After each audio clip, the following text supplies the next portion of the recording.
Gaun sutra gadingku menjuntai panjang di belakangku, laksana cahaya bulan yang tumpah ke lantai. Setiap langkahku di sepanjang lorong altar yang tak berujung menggema di langit-langit melengkung yang tinggi di Gereja Katedral Jakarta. Sinar matahari yang menembus kaca patri menebarkan kepingan-kepingan pelangi di atas lantai marmer. Kepingan-kepingan itu seolah menari, berkilauan selaras dengan detak jantungku yang bergemuruh bagai guntur di dalam dada. Melodi organ yang megah menyelimuti ruangan, tetapi yang kudengar hanyalah deru darah yang mengalir deras di telingaku. Aku menatap Baskara Wijoyo, yang berdiri jauh di depan altar. Ia tampak seolah dipahat dari mimpi zaman Renaissance. Rambutnya yang legam berkilau ditimpa cahaya, dan mata hijaunya yang zamrud menatapku begitu tajam hingga membuat lututku gemetar. Tuksedo abu-abu gelap yang dikenakannya menjadi kontras yang sempurna dengan mawar putih dan bunga baby's breath yang menghiasi setiap bangku, setiap pilar, dan setiap sudut dari momen sempurna yang telah kuimpikan sejak kecil ini. "Kau begitu cantik, Adelia," bisik ayah di sisiku, suaranya syarat emosi sambil meremas lenganku dengan lembut. Rasanya air mata akan tumpah merusak maskara yang telah dipoles dengan susah payah, tapi kutahan. Hari ini harus menjadi hari paling bahagia dalam hidupku. Hari ini adalah puncak dari 3 tahun bersama pria yang telah memikatku pada pandangan pertama di sebuah gala amal. Pria yang melamarku di bawah bintang-bintang di sebuah pantai di Bali, tempat kami berbagi ciuman pertama. Pria yang membuatku tak pernah ragu sedikit pun pada setiap kata yang diucapkannya saat menjanjikan belahan jiwa. Para tamu berdiri saat kami lewat. Wajah mereka berseri-seri karena bahagia, beberapa sudah menyeka sudut mata dengan sapu tangan, dan kilatan kamera menyambar-nyambar seperti petir yang terperangkap. Aku melihat sekilas ibuku di barisan depan, kedua tangannya terkatup di dada, kebanggaan terpancar dari setiap kerutan di wajahnya. Di belakangnya, duduk Ibu Dewi Puspitasari, Ibu Baskara. Bibirnya tersenyum, tetapi entah kenapa terasa dingin, berpadu dengan raut wajahnya yang tajam. Saat mata kami bertemu, sesuatu melintas di mata hitamnya. Aku tidak tahu persis apa itu, tetapi rasanya punggungku meremang dingin meski udara di dalam katedral terasa hangat. Jangan konyol, aku memarahi diriku sendiri. Ini hanya gugup. Kegelisahan hari pernikahan. Semuanya sempurna. Namun, saat aku terus berjalan menuju Baskara, mataku menangkap sosok Ayu Lestari di antara para pengiring pengantin. Rambutnya yang di-highlight pirang berkilauan di bawah cahaya gereja. Sahabat terbaikku sejak kuliah, dialah yang membantuku memilih gaun ini, merencanakan pesta lajangku, dan menemaniku melewati setiap keraguan dan kegembiraan selama masa pertunangan kami. Seharusnya ia bersinar karena turut bahagia untukku, tetapi ada sesuatu yang ganjil pada ekspresinya. Ada ketegangan di sekitar mata birunya, dan senyumnya terasa dipaksakan, membuat perutku melilit. "Hentikan," aku membentak pikiranku yang liar. "Ini hari pernikahanmu, fokus pada Baskara, fokus pada cinta, fokus pada selamanya." Saat ayah meletakkan tanganku di tangan Baskara, kehangatannya yang akrab menenangkanku. Jari-jarinya kuat dan percaya diri, tetapi aku bisa merasakan getaran halus saat ia menggenggam tanganku. Aku mendongak menatap wajahnya untuk mencari kepastian, dan kulihat tatapannya sejenak menyapu kerumunan tamu sebelum kembali padaku. "Saudara-saudari terkasih," suara Romo bergema di dalam gereja yang hening. "Kita berkumpul di sini hari ini, untuk menjadi saksi sakramen perkawinan yang kudus antara Baskara Wijoyo Mikael dan Adelia Kirana Rosa." Upacara berlangsung laksana sebuah dongeng. Sumpah pernikahan Baskara terdengar seperti puisi kata-kata tentang belahan jiwa, takdir, dan cinta yang akan melampaui waktu. Suaraku sendiri bergetar, tetapi aku berjanji untuk mencintainya dalam suka dan duka, dalam kaya dan miskin, sampai maut memisahkan kami. Bobot kata-kata itu menyelimuti kami seperti sebuah berkat. Dan ketika ia menyelipkan cincin platina di jariku, aku merasa utuh dengan cara yang tak pernah kubayangkan. "Sekarang, Anda boleh mencium pengantin wanita." Bibir Baskara menyentuh bibirku lembut, hangat, dan sempurna dan gereja meledak dalam tepuk tangan dan sorak-sorai. Saat kami berjalan kembali menyusuri lorong, beras dan kelopak bunga dihamburkan seperti hujan cahaya. Tanganku tergenggam erat di tangannya. Jantungku serasa mau meledak dengan keyakinan mutlak bahwa aku adalah wanita paling beruntung di dunia. Resepsi pernikahan adalah pusaran tarian, tawa, sampanye, dan pidato-pidato haru.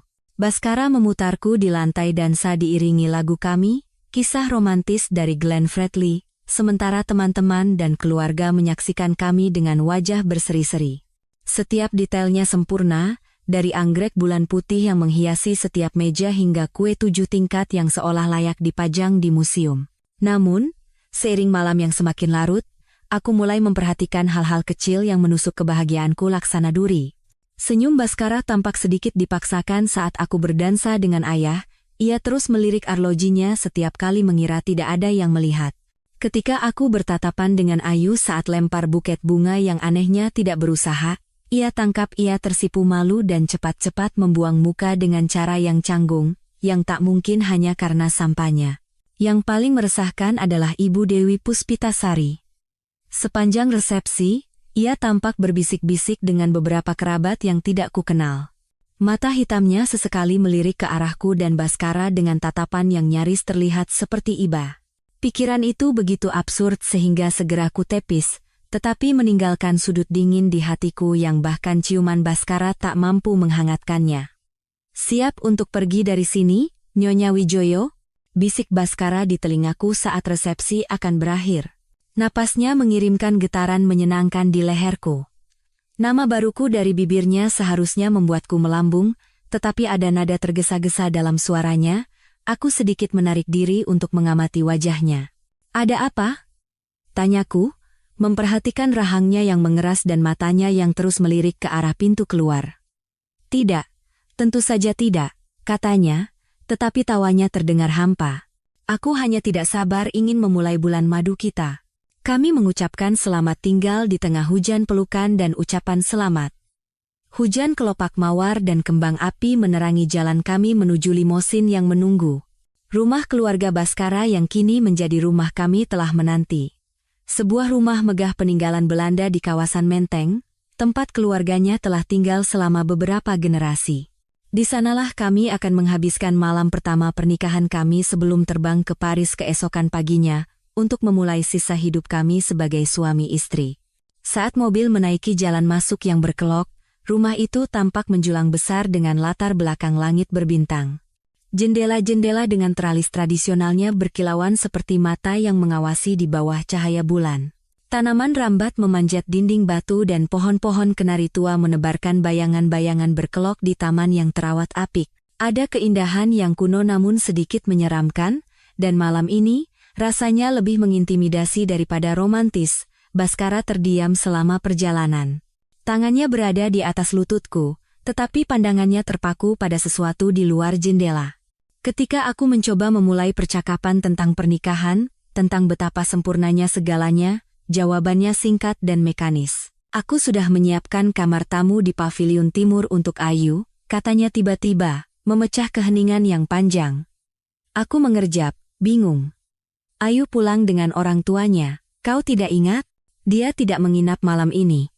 Wajah Baskara tampak kosong sejenak, lalu ia menggelengkan kepala dengan senyum yang dipaksakan.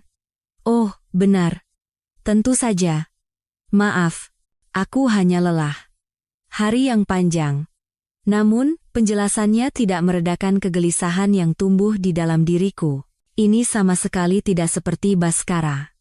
Ia biasanya sangat perhatian, fokus padaku, terutama di saat-saat penting. Dan malam ini, yang seharusnya menjadi malam terpenting dalam hidup kami, ia tampak seperti orang asing berwajah suamiku. Limosin berhenti di depan gerbang utama yang megah, dan sopir turun untuk membukakan pintu. Baskara membantuku keluar, tangannya mantap tetapi terasa formal, bukan penuh gairah. Gemerisik gaunku berbisik saat kami menaiki tangga batu menuju pintu kayu jati raksasa, yang gagang kuninganannya berkilauan di bawah lampu teras. Saat kami melangkah masuk, rumah itu remang-remang, bayangan berkumpul di setiap sudut dan menari di sepanjang dinding yang dihiasi potret leluhur Baskara. Mata mereka yang terlukis seolah mengikuti setiap gerakan kami saat Baskara membawaku menuju tangga utama. Langkah kakinya menggema di aula depan berlantai marmer. Aku sudah meminta Mbok Sumi untuk menyiapkan kamar utama, katanya, dengan nada formal yang aneh, semuanya akan siap untuk malam ini. Caranya mengucapkan kata-kata terakhir itu membuatku merinding, dan itu sama sekali bukan karena embusan angin di dalam rumah. Ini bukanlah awal dari malam pertama pernikahan yang kubayangkan, di mana romansa, gairah, kegembiraan luar biasa dari dua orang yang akhirnya menjadi satu. Kami menaiki tangga dalam keheningan, gaunku membuntuti di belakang seperti gema hantu dari perayaan hari itu. Kamar utama berada di ujung koridor panjang yang diapit lebih banyak potret leluhur. Ketika Baskara mendorong pintu yang berat itu hingga terbuka, aku terkesiap melihat keindahan yang menyambutku. Kelopak mawar ditaburkan dalam pola yang rumit di atas tempat tidur berukuran king size. Lilin-lilin berkedip di setiap permukaan, cahayanya menari-nari di atas tirai sutra dan perabotan antik. Sebotol sampanye mendingin di dalam ember es di samping dua gelas kristal, dan aroma melati serta vanila dari puluhan mawar putih memenuhi ruangan. Indah sekali, desahku. Sedikit ketegangan yang kurasakan sebelumnya mulai mencair. Ini lebih mirip Baskara yang kukenal, romantis, penuh perhatian, dan detail. Namun, saat aku berbalik untuk berbagi momen itu dengannya, untuk jatuh ke dalam pelukannya, dan akhirnya merasakan gairah yang telah terbangun sepanjang hari, aku mendapatinya sedang memeriksa ponselnya dengan kening berkerut. "Mas Baskara," panggilku lembut. Ia mengangkat kepalanya dengan cepat, menyelipkan ponselnya ke saku.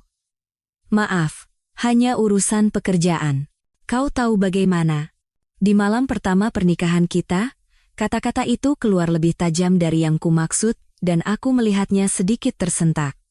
Ini tidak mendesak, katanya, tetapi ia sudah bergerak menuju pintu.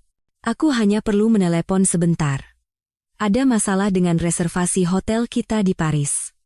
Aku akan segera kembali. Janji." Sebelum aku bisa protes, sebelum aku bisa bertanya mengapa itu tidak bisa menunggu sampai besok pagi, ia telah pergi, gema langkah kakinya menghilang di koridor, meninggalkanku sendirian di ruangan yang diterangi cahaya lilin. Aku berdiri di sana untuk waktu yang lama, keheningan menekan diriku seperti beban fisik.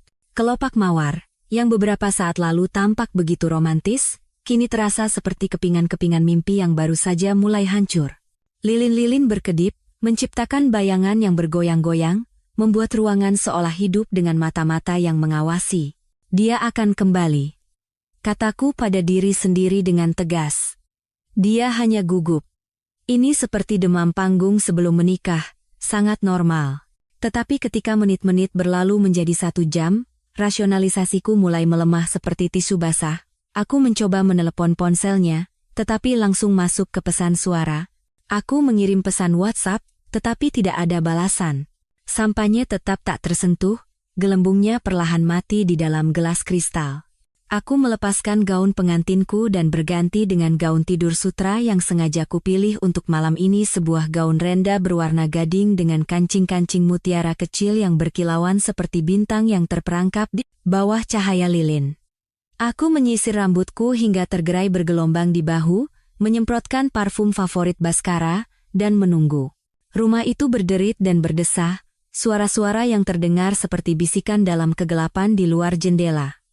Di suatu tempat, sebuah jam berdentang pukul 11, lalu 11.30. Lilin-lilin semakin pendek, tetesan lilin menggenang di permukaan perabotan antik, dan Baskara masih belum kembali. Ketika jam kakek di lorong berdentang 12 kali dengan bunyi yang dalam dan bergema, menandakan tengah malam, aku mondar-mandir di dalam kamar seperti binatang yang terkurung, sandal sutraku tak bersuara di atas karpet Persia. Rasa sakit hati telah berubah menjadi kemarahan, dan di tepian kedua emosi itu, ketakutan mulai merayap. Di mana dia? Apa yang begitu penting hingga ia meninggalkan pengantinnya sendirian di malam pernikahan mereka? Dan kemudian, setelah dentang terakhir jam berhenti, menembus keheningan, aku mendengarnya. Suara yang membuat darah di nadiku membeku, membuat jantungku berhenti berdetak sejenak sebelum berdebar kencang kembali. Suara itu datang dari suatu tempat di bagian dalam rumah, derit yang pelan dan ritmis. Suara yang nyaris tersembunyi, seperti suara pegas ranjang. Pikiran itu begitu mengerikan, begitu mustahil, sehingga aku langsung menolaknya.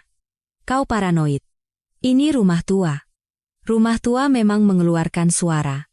Tetapi ketika aku menempelkan telingaku ke pintu, suara itu terus berlanjut. Kini disertai dengan apa yang mungkin suara teredam, atau desahan, atau napas terengah-engah.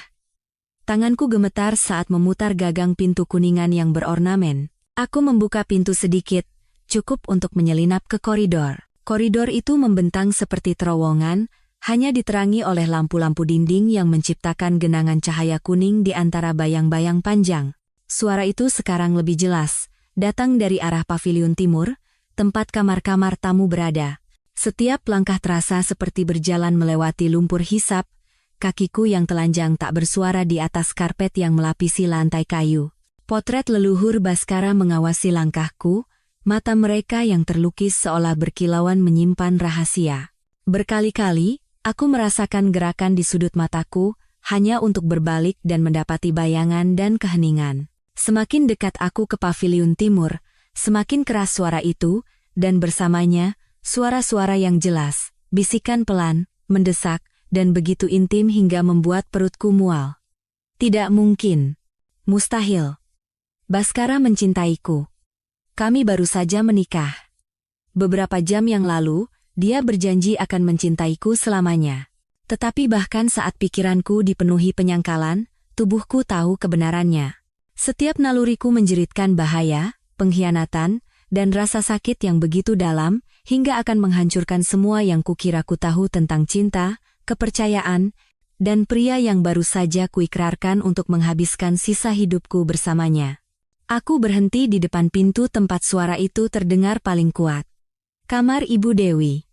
Kamar yang selalu ia tempati setiap kali berkunjung dari rumahnya di Eropa. Cahaya hangat keemasan menyelinap dari bawah pintu, dan suara-suara di dalamnya, meskipun masih teredam oleh pintu kayu yang berat, kini terdengar lebih jelas. Tawa seorang wanita, lembut dan tertahan. Suara seorang pria, dalam dan akrab, membisikkan sesuatu yang membuat wanita itu mendesah. Suara gerakan, mendesak dan penuh gairah. Tanganku melayang di atas gagang pintu untuk waktu yang terasa seperti selamanya, setiap ons pemikiran rasional berjuang melawan kepastian yang mengerikan bahwa membuka pintu ini akan menghancurkan segalanya.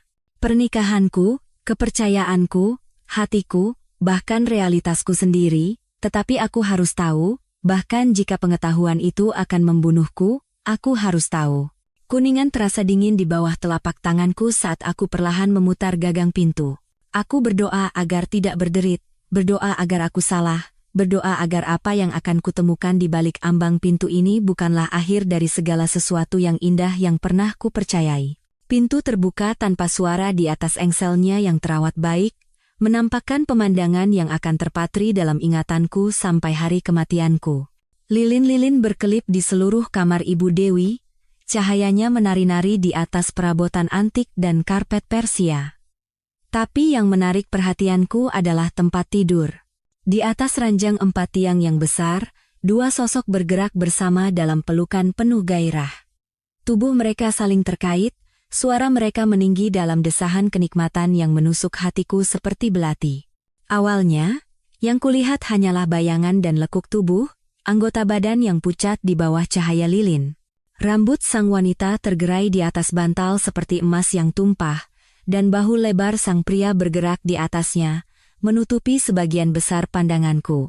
Tetapi kemudian ia bergerak, dan profilnya yang tersingkap dalam cahaya yang berkedip-kedip membuat duniaku runtuh.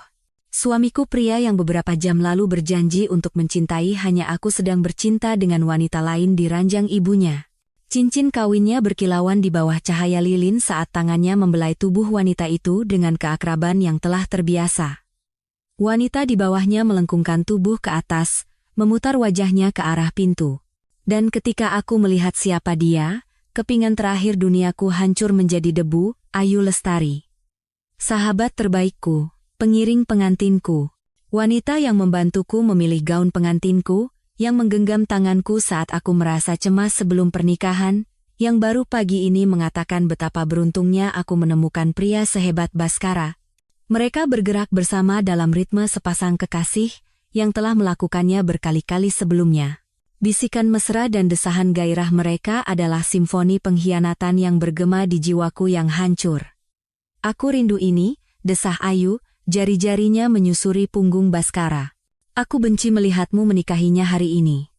Aku harus melakukannya, jawab Baskara, suaranya serak karena nafsu, tapi sekarang sudah selesai.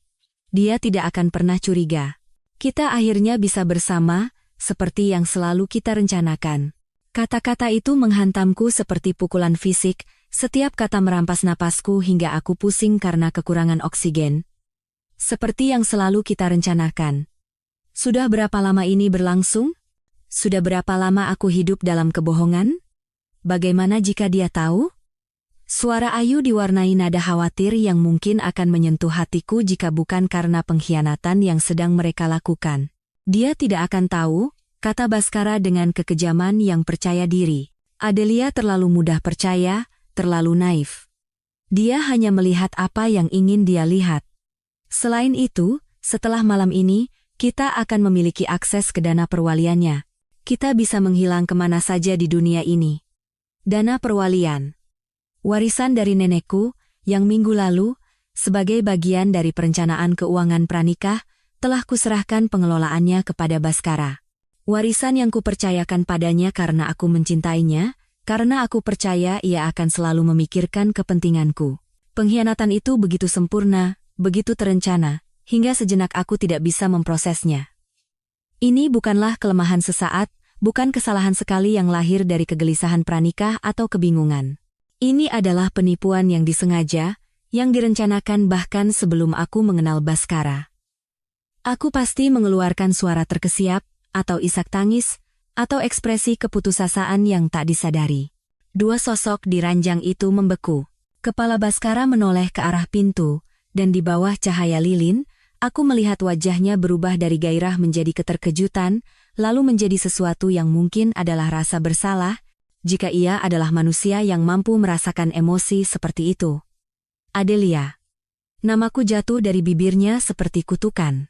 Ayu berebut menarik selimut menutupi tubuhnya, wajahnya kini memerah karena sesuatu yang lebih dari sekadar gairah rasa malu, ketakutan, dan sesuatu yang hampir tampak seperti kelegaan. Aku bisa jelaskan, Baskara memulai, tetapi suaranya terdengar kosong dan mekanis. Seolah-olah itu adalah rekaman kata-kata, yang tidak pernah ia harapkan akan perlu ia putar. Jelaskan? Kata itu keluar nyaris seperti bisikan, tetapi terasa bergema di keheningan yang tiba-tiba memenuhi ruangan. Bagaimana kau bisa jelaskan? Jelaskan apa? Aku melangkah sepenuhnya ke dalam ruangan, gaun tidur sutraku berdesir di udara yang pekat dengan bau seks dan pengkhianatan serta kematian kepolosan. Keduanya menatapku dengan mata terbelalak, seperti predator yang tertangkap basah memangsa buruannya.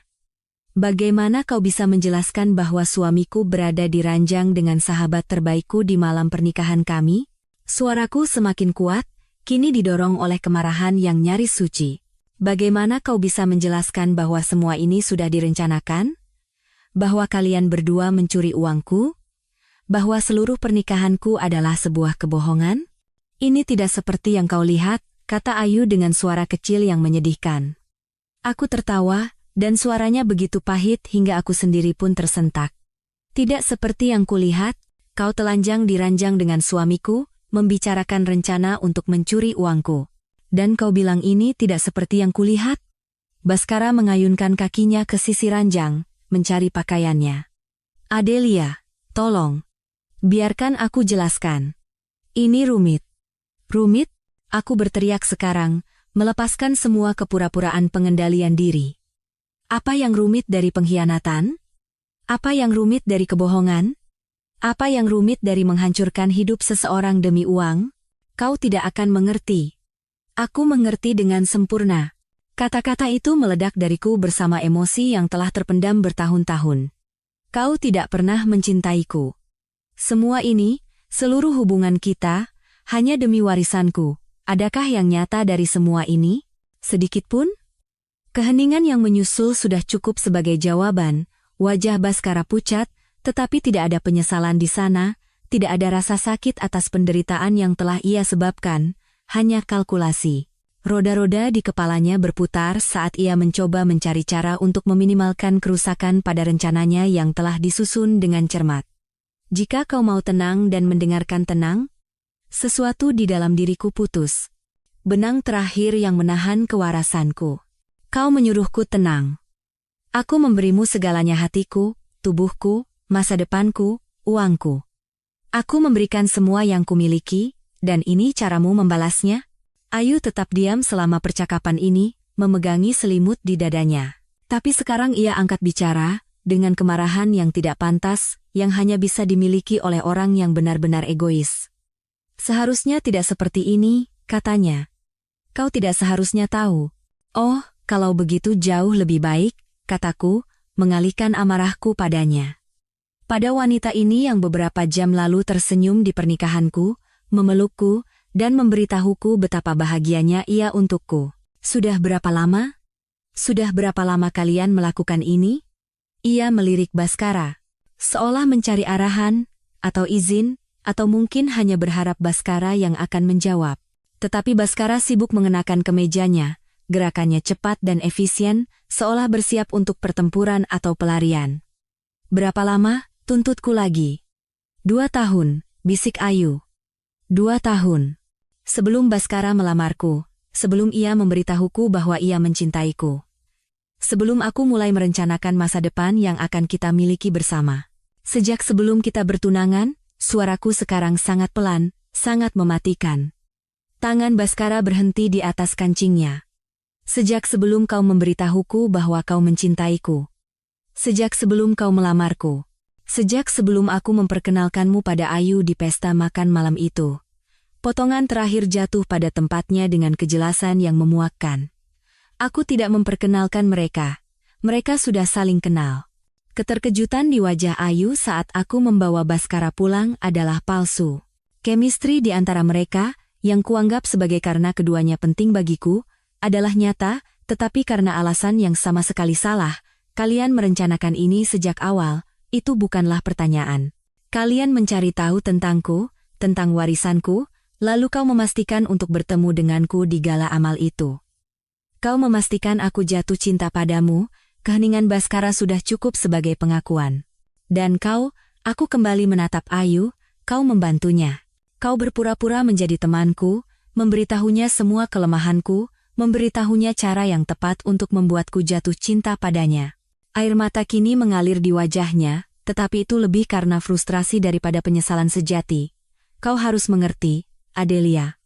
Baskara dan aku punya sejarah, kami bersama lebih dulu. Itu bukan alasan, teriakku. Itu bukan alasan untuk menghancurkan hidup seseorang. Jika kalian ingin bersama, seharusnya kalian bersama saja. Jangan libatkan aku. Kami butuh uang, kata Baskara akhirnya, suaranya datar, melepaskan semua kepura-puraan cinta atau penyesalan. Keluarga Ayu mengusirnya, dan bisnisku sedang hancur. Warisan nenekmu adalah solusi untuk kedua masalah kami. Kekejaman yang acuh tak acuh dari pernyataan itu, cara ia berbicara tentang hidupku dan cintaku seolah-olah itu hanyalah transaksi keuangan, hampir lebih merusak daripada pengkhianatan itu sendiri. Keluar, suaraku sangat pelan, sangat dingin. Adelia keluar dari rumah ini. Kalian berdua. Sekarang juga. Ini rumahku, kata Baskara. Ada nada berbahaya dalam suaranya. Sesuatu yang membuatku mundur selangkah. Sebenarnya, sebuah suara terdengar dari ambang pintu, ini rumahku. Kami semua menoleh untuk melihat Ibu Dewi Puspitasari berdiri di pintu masuk kamarnya. Meskipun sudah larut malam, rambut hitamnya tertata sempurna, dan ekspresinya lebih dingin dari musim dingin. Ia mengenakan gaun hitam yang elegan seolah-olah menghadiri pemakaman dan mungkin memang begitu. Ibu, Baskara memulai, tetapi Ibu Dewi mengangkat satu tangannya yang terawat sempurna, aku sudah cukup mendengar. Aksennya membuat setiap kata terdengar seperti pisau yang membelah sutra, lebih dari cukup.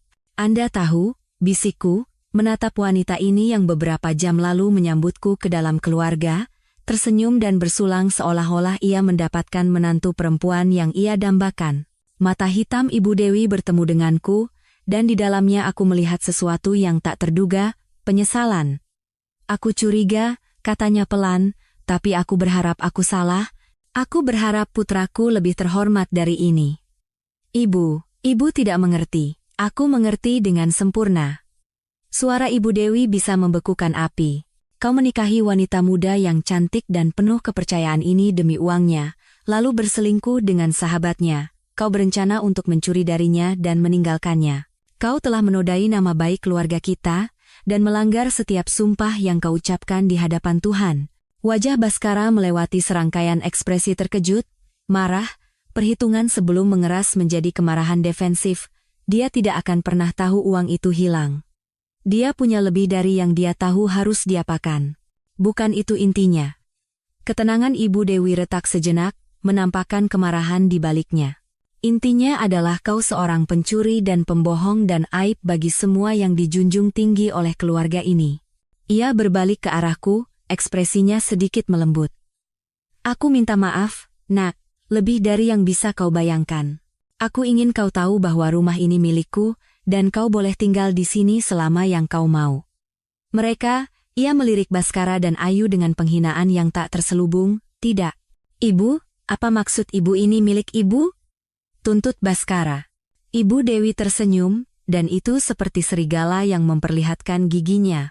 Apakah kau benar-benar berpikir aku akan meninggalkan rumah keluarga kita kepada seorang putra yang akan menjualnya untuk mendanai kebiasaan judinya? Rumah ini, tanah ini, semuanya atas namaku. Kau tidak punya klaim apapun di sini. Implikasi dari pernyataan itu menghantam Baskara seperti pukulan fisik. Bukan hanya rencananya untuk mencuri uangku yang telah gagal, tetapi ia juga kehilangan rumah yang ia yakini akan ia warisi. Ibu tidak bisa melakukan ini, katanya. Aku sudah melakukannya. Ibu Dewi mengeluarkan dokumen terlipat dari tasnya. Aku sudah mengubah surat wasiatku, kau tidak mendapatkan apa-apa. Bukan rumah, bukan investasi, bukan bisnis keluarga. Tidak ada. Tapi aku anak ibu, kau dulu anakku.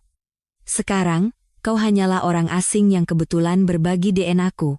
Sifat final dalam suaranya, pemutusan total hubungan keluarga, tampaknya lebih mengejutkan Baskara daripada apapun yang telah terjadi sejauh ini. Ia menatap ibunya seolah baru pertama kali melihatnya. Dan kau, Nona Ayu Lestari, Ibu Dewi mengalihkan perhatiannya pada mantan sahabatku, sebaiknya kau kumpulkan barang-barangmu dan pergi. Sebelum aku menelepon polisi dan membuatmu diseret keluar karena masuk tanpa izin. Ayu bergegas turun dari tempat tidur, masih memegangi selimut di tubuhnya, wajahnya coreng-moreng karena air mata dan maskara.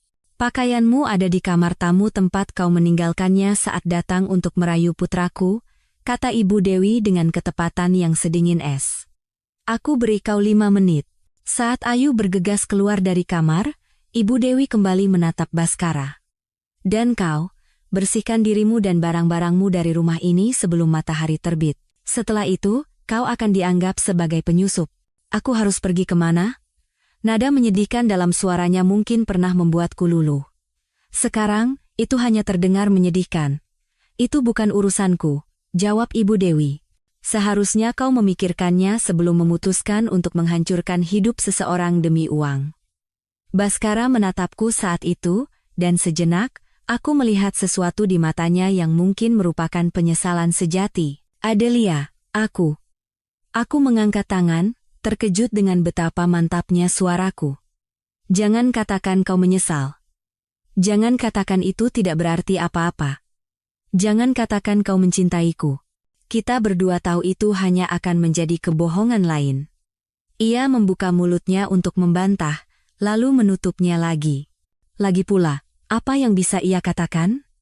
Tidak ada kata-kata yang bisa menjembatani jurang pengkhianatan yang terbentang di antara kami. Aku mempercayaimu, kataku pelan. Aku memberimu segalanya yang kumiliki. Hatiku, tubuhku, masa depanku, uangku, aku akan melakukan apa saja untukmu, dan kau membuang semuanya. Demi apa? Demi warisan yang bisa saja kita bagi jika kau jujur. Demi wanita yang membantumu menipuku. Seharusnya tidak seperti ini, ia menggemakan kata-kata Ayu sebelumnya. Tidak, aku setuju. Seharusnya ini terjadi secara rahasia. Seharusnya aku tidak pernah tahu, dan menghabiskan sisa hidupku menjadi orang bodoh sementara kau dan Ayu menertawakanku di belakang. Kebenaran dari itu, kekejaman yang acuh tak acuh dari rencana awal mereka, tampaknya baru saja sampai padanya untuk pertama kalinya. Wajahnya sedikit berkedut, seolah akhirnya memahami besarnya perbuatannya. Aku tidak ingin menyakitimu, bisiknya. Tapi kau melakukannya. Kau menyakitiku. Dan bagian terburuknya adalah, jika aku tidak mengetahuinya, kau akan terus menyakitiku selamanya. Ibu Dewi telah menyaksikan percakapan ini dengan perhatian seekor elang yang mengamati mangsanya. Dan sekarang, ia melangkah maju. Adelia, nak, siapa yang harus kutelpon untukmu, orang tuamu, seorang teman? Memikirkan harus menjelaskan ini kepada orang tuaku, melihat belas kasihan dan kengerian di mata mereka, membuat perutku mual. Dan teman-teman? Ayu adalah teman terdekatku. Yang lain hanyalah kenalan, yang lebih tertarik pada skandal daripada menghiburku. Tidak, Bu, kataku pelan. Saya baik-baik saja, tapi saya butuh waktu untuk berpikir. Ibu Dewi mengangguk mengerti. Tinggallah di sini selama yang kau butuhkan, rumah ini telah melihat banyak tragedi selama bertahun-tahun. Mungkin ia bisa memberimu sedikit kedamaian. Aku melihat sekeliling ruangan, tempat kejadian kehancuran duniaku. Tempat tidur yang acak-acakan, lilin yang berkedip-kedip, pakaian yang berserakan. Dan aku merasakan sesuatu yang dingin dan keras mengendap di tempat hatiku seharusnya berada. Aku harus pergi, kata Baskara, tetapi ia tidak bergerak ke arah pintu. Ya, aku setuju, kau harus. Tapi ia masih ragu-ragu, seolah berharap ada pengampunan, atau pengertian, atau tanda bahwa situasi ini bisa diperbaiki. Adelia, apa yang kita miliki adalah kebohongan, kataku, kata-kataku datar dan final. Semuanya. Setiap ciuman, setiap aku cinta kamu, setiap janji. Itu semua adalah bagian dari rencanamu. Tidak semuanya, protesnya. Ada bagian yang nyata. Perasaanku padamu berguna, aku menyelesaikan kalimatnya. Berguna, tapi tidak nyata. Jika itu nyata, kau tidak akan bisa melakukan ini. Ia tersentak seolah aku menamparnya, tetapi aku tidak merasa puas menyakitinya. Aku tidak merasakan apa-apa selain kekosongan yang luas dan bergema di tempat masa depanku seharusnya berada. Pergilah, Baskara. Bawa Ayu dan jalani hidupmu dengan wanita yang benar-benar kau inginkan. Dan biarkan aku mencari cara untuk membangun kembali hidupku. Kali ini ia bergerak menuju pintu, tetapi berhenti di ambang pintu. Sekadar informasi, katanya tanpa berbalik, aku benar-benar peduli padamu. Tidak, suaraku mantap, tak tergoyahkan. Kau tidak peduli. Jika ya, ini tidak akan pernah terjadi. Suara langkah kakinya yang menjauh di koridor seperti suara pintu yang menutup pada semua yang kukira akan menjadi hidupku. Dalam beberapa menit, aku mendengar suara gerakan di seluruh rumah. Laci dibuka dan ditutup, suara-suara tertahan, suara pengepakan yang tergesa-gesa. Ibu Dewi tetap bersamaku sepanjang waktu. Kehadirannya tidak mengganggu, tetapi mantap dan menghibur. Akhirnya, ketika pintu depan terbanting menutup dan suara mesin mobil terdengar menjauh di jalan masuk, ia pergi ke jendela dan mengawasi sampai lampu belakang mobil itu menghilang di telan malam. Dia sudah pergi, katanya pelan. Aku mengangguk, tidak percaya pada suaraku sendiri. Apa yang akan kau lakukan sekarang? Itu pertanyaan yang bagus. Apa yang dilakukan seseorang ketika seluruh hidupnya runtuh dalam satu malam? Ketika semua yang ia yakini tentang cinta dan kepercayaan dan masa depan terungkap sebagai kebohongan yang dibuat dengan cermat? Saya tidak tahu, aku mengakui. Ibu Dewi berdiri di sampingku dan meletakkan tangannya dengan lembut di bahuku. Kau akan bertahan, katanya dengan keyakinan yang tenang. Kau lebih kuat dari yang kau tahu. Saya tidak merasa kuat. Saya merasa bodoh. Keduanya tidak saling meniadakan, jawab Ibu Dewi. Terkadang, menjadi bodoh adalah yang memungkinkan kita untuk mencintai sepenuhnya. Masalahnya bukan pada kemampuanmu untuk percaya. Masalahnya ada pada kemampuan mereka untuk berkhianat. Kami berdiri dalam keheningan sejenak, dikelilingi oleh bukti mimpi-mimpiku yang hancur. Akhirnya, Ibu Dewi angkat bicara lagi. Ada hal lain yang perlu kau tahu, katanya hati-hati. Aku menatapnya, tidak yakin apakah aku bisa menahan pengungkapan lain. Para tamu pernikahan keluarga kita, keluargaku, teman-teman kita. Mereka semua menginap di hotel di pusat kota malam ini. Besok pagi, mereka akan menunggumu mengantar ke bandara untuk bulan madumu. Mereka ingin merayakanmu, mendoakanmu. Memikirkan harus menghadapi semua orang itu, menjelaskan apa yang terjadi atau berpura-pura semuanya baik-baik saja, membuat dadaku sesak karena panik. Saya tidak bisa, bisikku. Saya tidak bisa menghadapi mereka.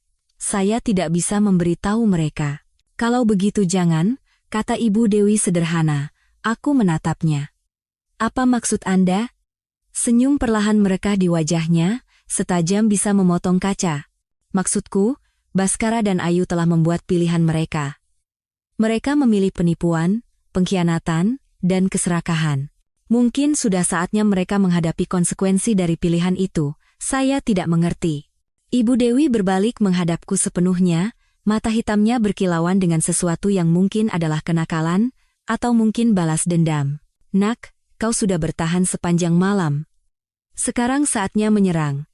Keesokan paginya, sinar matahari pagi membanjiri ballroom, megah hotel tempat para tamu pernikahan kami berkumpul untuk apa yang mereka pikir adalah sarapan perpisahan sebelum aku dan Baskara berangkat untuk bulan madu kami ke Paris. Aku berdiri di belakang ruangan, mengamati wajah-wajah yang kukenal mengobrol sambil menikmati kopi dan kue-kue.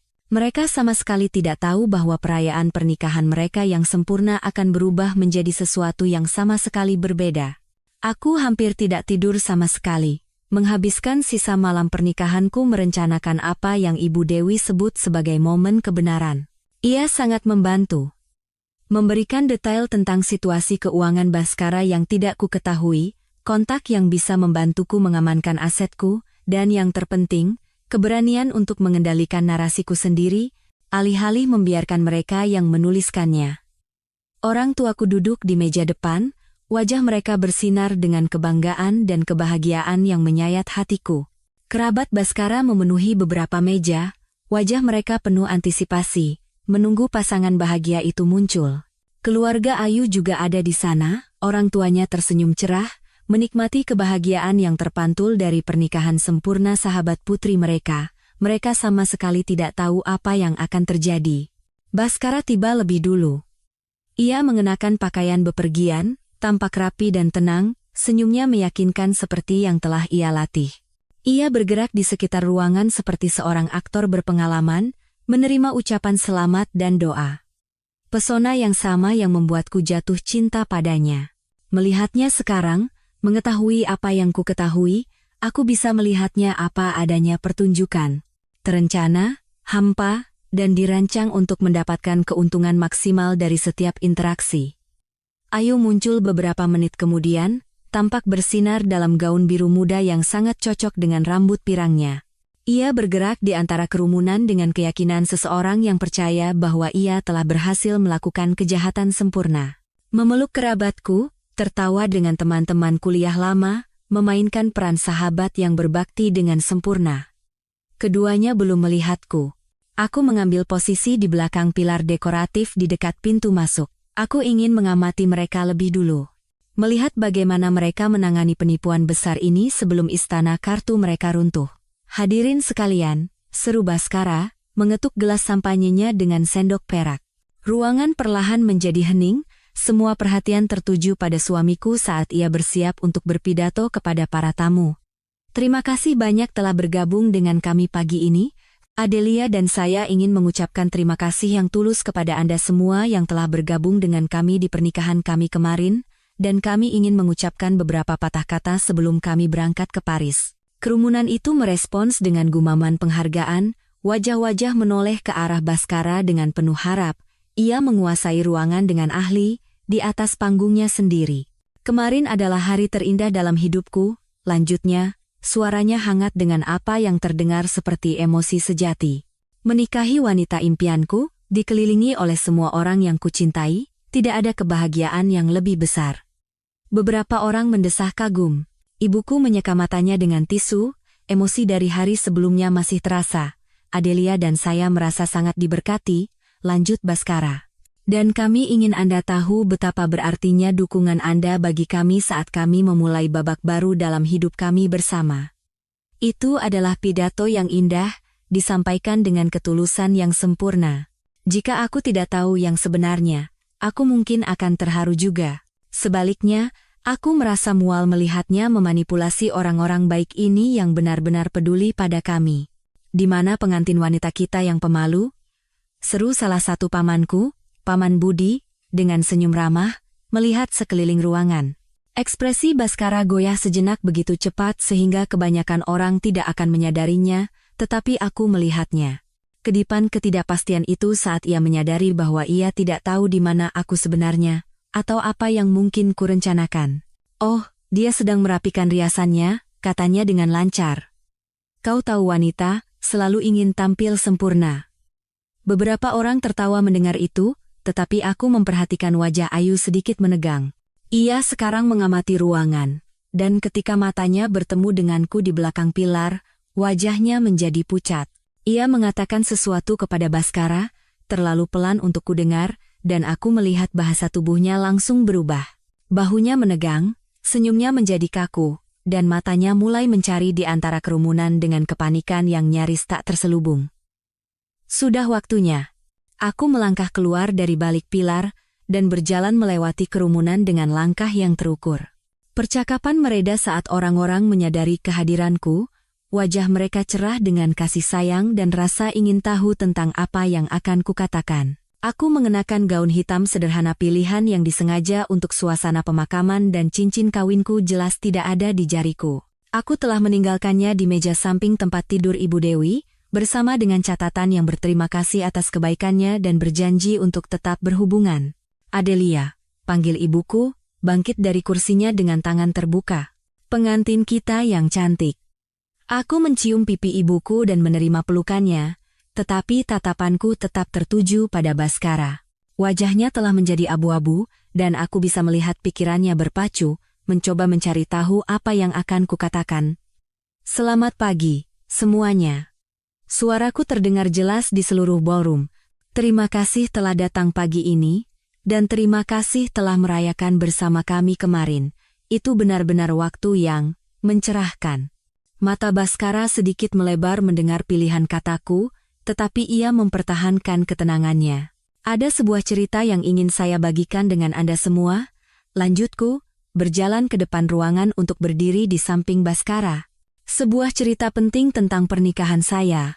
Adelia, bisik Baskara dengan napas tertahan. Apa yang kau lakukan? Aku mengabaikannya, memusatkan perhatian pada lautan wajah penuh harap di depanku. Kemarin, saya pikir saya menikahi pria impian saya. Suaraku mantap, meskipun ada badai emosi yang bergejolak di dalam diriku. Saya pikir saya memulai petualangan terbesar dalam hidup saya dengan seorang pria yang mencintai saya sebesar saya mencintainya. Gumaman persetujuan menyebar di antara kerumunan. Beberapa orang tersenyum, jelas mengharapkan deklarasi cinta yang tulus. Tapi tadi malam, saya menemukan sesuatu yang mengubah segalanya. Suhu di ruangan itu berubah. Senyum goyah saat orang-orang merasakan sesuatu yang gelap dalam nada bicaraku. Tolong, kata Baskara. Suaranya mendesak tetapi cukup pelan sehingga hanya orang-orang terdekat yang bisa mendengar. Jangan lakukan ini. Kita bisa menyelesaikannya. Aku berbalik menghadapnya sepenuhnya, dan pada saat itu, aku membiarkan semua rasa sakit dan pengkhianatan terlihat di wajahku. Bisakah kita, Baskara? Bisakah kita menyelesaikan fakta bahwa kau menghabiskan malam pernikahan kita di ranjang dengan sahabat terbaikku? Keheningan yang menyusul begitu sempurna sehingga kau bisa mendengar pin jatuh. Lalu bisikan-bisikan itu dimulai. Napas terengah-engah, seruan tak percaya, suara kursi bergeser saat orang-orang bergerak untuk melihat drama yang sedang berlangsung dengan lebih baik. Wajah Baskara melewati serangkaian ekspresi penyangkalan, kemarahan, perhitungan sebelum mengeras menjadi pengendalian kerusakan yang putus asa. Bukan begitu, kau tidak mengerti apa yang kau lihat. Saya mengerti dengan sempurna. Suaraku memotong protesnya seperti pisau. Saya mengerti bahwa seluruh hubungan ini adalah kebohongan yang dirancang untuk mendapatkan akses ke warisan saya. Saya mengerti bahwa kau dan Ayu telah merencanakan pengkhianatan ini selama 2 tahun. Saya mengerti bahwa pernikahan saya hanyalah transaksi bisnis bagimu. Ruangan itu meledak dalam seruan terkejut. Ayahku bangkit, wajahnya gelap karena marah, ditahan oleh paman-pamanku. Ibuku membeku di kursinya, satu tangan menekan dadanya seolah ia kesulitan bernapas. Apakah ini benar? Tuntut Paman Baskara, Bapak Rudi, yang telah memberikan salah satu pidato semalam. Baskara membuka mulutnya untuk menjawab, tetapi aku belum selesai.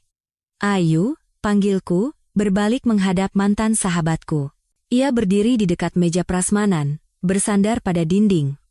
Wajahnya seputih susu, dan tangannya gemetar, mencengkeram tasnya seperti pelampung. Maukah kau memberitahu semua orang sudah berapa lama kau dan Baskara tidur bersama? Atau haruskah saya? Adelia, tolong, bisik Ayu. Tetapi suaranya terdengar di keheningan yang mengerikan itu. 2 tahun, aku mengumumkan ke seluruh ruangan. Mereka berselingkuh selama 2 tahun, merencanakan penipuan rumit ini untuk mencuri warisan nenek saya. Dana yang sama yang dengan bodohnya saya serahkan pengelolaannya kepada Baskara minggu lalu. Reaksinya langsung dan meledak-ledak. Ayahku maju ke arah Baskara dengan niat membunuh, ditahan oleh paman-pamanku. Ibu Ayu mulai menangis, menutupi wajahnya karena malu. Kerabat Baskara berteriak-teriak mengajukan pertanyaan dan tuduhan, wajah mereka campuran dari keterkejutan, rasa malu, dan kemarahan. Di tengah semua kekacauan itu, Baskara berdiri membeku, topengnya yang dibuat dengan susah payah, akhirnya hancur di bawah beban pengungkapan publik. Tahukah Anda bagian yang paling menyedihkan? Lanjutku, suaraku entah bagaimana tetap mantap meskipun ada kekacauan di sekitarku, saya akan memberikan apapun yang Anda minta. Jika Anda jujur, jika Anda mengatakan Anda butuh uang, saya akan membantu Anda. Tapi sebaliknya, Anda memilih untuk menghancurkan saya demi itu. Adelia, Baskara mencoba sekali lagi, meraih lenganku. Aku mundur, menghindari sentuhannya seolah-olah itu racun. Jangan sentuh aku. Jangan bicara padaku. Jangan pernah mendekatiku lagi. Aku menoleh ke ruangan untuk terakhir kalinya. Saya ingin Anda semua tahu bahwa saya baik-baik saja. Saya terluka, tentu saja, tapi saya baik-baik saja. Dan saya ingin Anda tahu bahwa pengkhianatan ini tidak mengatakan apa-apa tentang cinta, atau pernikahan, atau kepercayaan secara umum. Ini hanya mengatakan sesuatu tentang karakter orang-orang yang memilih penipuan daripada kejujuran. Aku menatap lurus ke arah Ayu, yang sekarang terisak-isak secara terbuka. Aku mempercayakan hatiku padamu, dan kau menjualnya demi uang. Kuharap itu sepadan. Akhirnya, aku kembali menatap pria ini, Baskara, yang kurang dari 24 jam yang lalu adalah duniaku. Kalian berdua pantas mendapatkan satu sama lain, kataku pelan. Kalian sempurna untuk satu sama lain. Dan dengan itu, aku berbalik dan berjalan menjauh dari reruntuhan kehidupan lamaku, menuju apapun yang akan datang. Bulan-bulan berikutnya adalah pusaran proses hukum, pemulihan aset, dan rekonstruksi emosional. Baskara memang telah mentransfer sebagian besar warisanku ke rekening yang ia kendalikan, tetapi pengacara Ibu Dewi tanpa ampun mengejarnya. Dalam beberapa minggu, semua uang dikembalikan, ditambah dengan denda yang cukup besar yang membuat bisnis Baskara yang sudah goyah menjadi bangkrut total. Keluarga Ayu, yang ngeri dengan tindakan putri mereka, memutuskan hubungan dengannya sepenuhnya. Kerabat Baskara mengikutinya, mengucilkannya dari bisnis keluarga dan lingkaran sosial, yang telah menjadi sumber utama pendapatan dan statusnya. Aku kembali ke apartemenku di pusat kota, dan membenamkan diri dalam pekerjaan dan terapi dengan tekad yang sama. Pengkhianatan itu telah menghancurkan kemampuanku untuk percaya, tetapi juga telah mengungkapkan kekuatan dalam diriku yang tidak kuketahui kumiliki. Aku telah melalui hal terburuk yang bisa kubayangkan dan aku masih berdiri. Tapi karma, ternyata, baru saja dimulai. 6 bulan setelah pagi yang mengejutkan di ballroom hotel itu, aku menerima telepon dari nomor yang tidak kukenal. Adelia, ini Rudi Wijoyo, Paman Baskara. Panggilan itu tidak terduga. Aku belum berbicara dengan siapapun dari keluarga Baskara sejak skandal pernikahan itu. Halo, Paman, apa kabar? Aku baik, terima kasih. Aku menelepon karena, "Yah, kupikir kau harus tahu bagaimana keadaan Baskara dan Ayu." Tanpa kusadari, rasa ingin tahu muncul. Aku sengaja menghindari berita apapun tentang mereka, lebih suka fokus pada penyembuhanku sendiri daripada memikirkan nasib mereka. "Saya rasa saya tidak ingin tahu," kataku jujur. "Tidak, kupikir kau perlu tahu," jawab Pak Rudi. Mereka saling menghancurkan. Sungguh pemandangan yang indah. Meskipun enggan, aku mendengarkan saat Pak Rudi menjelaskan kekacauan yang telah menjadi hubungan Baskara dan Ayu.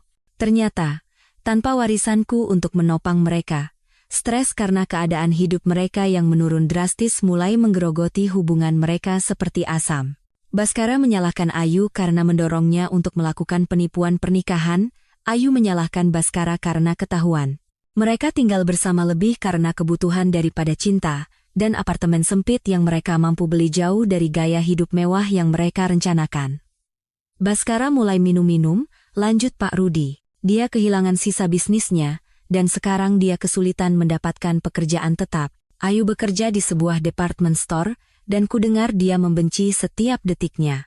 "Sayang sekali," kataku, dan aku terkejut karena aku bersungguh-sungguh.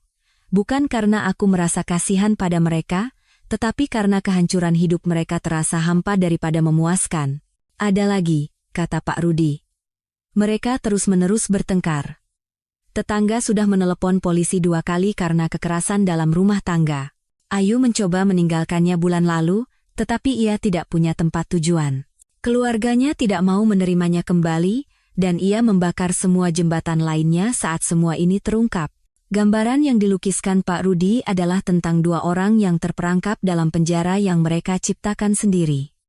Pengkhianatan mereka telah meracuni tidak hanya korban mereka, tetapi juga diri mereka sendiri.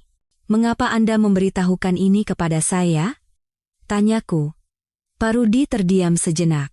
"Karena aku ingin kau tahu bahwa keadilan telah ditegakkan. Mungkin bukan di pengadilan, tetapi mereka memilih untuk membangun kebahagiaan mereka di atas kehancuran kebahagiaanmu. Dan ternyata, itu bukan fondasi yang sangat stabil." Setelah menutup telepon, aku duduk lama di apartemenku, memproses apa yang baru saja kupelajari. Sebagian dari diriku merasa puas, mereka mendapatkan apa yang pantas mereka dapatkan. Tetapi bagian yang lebih besar merasa hampa, seolah-olah penderitaan mereka mengurangi, bukannya mengesahkan, penyembuhanku sendiri. Saat itulah aku menyadari, pemulihan sejati berarti melepaskan kebutuhan agar kedamaianku ditentukan oleh hukuman mereka. Konsekuensi mereka adalah milik mereka untuk ditanggung. Penyembuhanku adalah milikku untuk diklaim. Setahun kemudian, aku bertemu Rian. Ia adalah kebalikan dari Baskara dalam segala hal. Jika Baskara licin dan menawan, Rian tulus dan mantap. Jika Baskara fokus pada apa yang bisa kuberikan padanya, Rian tertarik padaku sebagai pribadi. Ia tahu ceritaku sejak awal, tentang pengkhianatan dan masalah kepercayaan yang ditimbulkannya, dan ia sabar dengan penyembuhanku dengan cara yang secara bertahap membangun kembali keyakinanku pada kemungkinan cinta yang jujur. Hubungan kami berkembang perlahan, hati-hati, dengan transparansi yang tidak mungkin terjadi sebelum pengalamanku dengan Baskara. Kesabaran dan konsistensi Rian secara bertahap meyakinkanku bahwa tidak semua pria adalah predator, tidak semua pesona adalah manipulasi, dan tidak semua cinta bersyarat. 2 tahun setelah hari pernikahanku yang membawa bencana, Rian melamarku di pantai yang sama tempat Baskara pernah membuat janji yang tidak pernah ia niatkan untuk ditepati. Tetapi jika lamaran Baskara adalah pertunjukan yang dirancang untuk memanipulasi emosiku, lamaran Rian sederhana, jujur, dan sepenuhnya berfokus pada hubungan kami yang tulus. Aku berkata ya, pernikahan kami kecil dan intim, hanya dihadiri oleh orang-orang yang benar-benar mencintai dan mendukung kami. Ibu Dewi ada di sana, ia secara tak terduga menjadi teman dan mentor setelah pengkhianatan Baskara.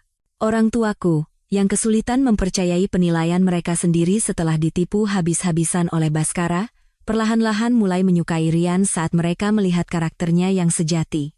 Di resepsi pernikahan kedua inilah, saat aku berdansa dengan suami baruku, dikelilingi oleh orang-orang yang benar-benar peduli pada kebahagiaanku, aku melihat sosok yang kukenal berdiri di tepi taman.